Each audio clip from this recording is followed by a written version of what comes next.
खूप दिवसापासून मला वाटत होतं की असली थाळी काहीतरी ट्राय करावी आणि मी ती आज बनवत आहे. तर नमस्कार मंडळी.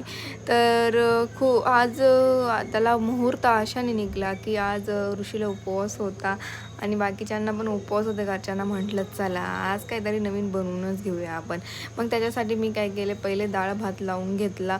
डाळ भात हा मेन कोर्स आहे. डाळ भातशिवाय काहीच होत नाही. हे बाकीचं बनवलं नाही तरी चालतं, पण डाळ भात तर हवाच असतो ना. मग मी डाळ भात बनवून घेतला. त्यानंतर लगेच मी वांग्याचे काप करून घेतले आणि ते पण बेसन पिठामध्ये करून भाजून घेतले आणि बेसन पिठामध्ये भाजले.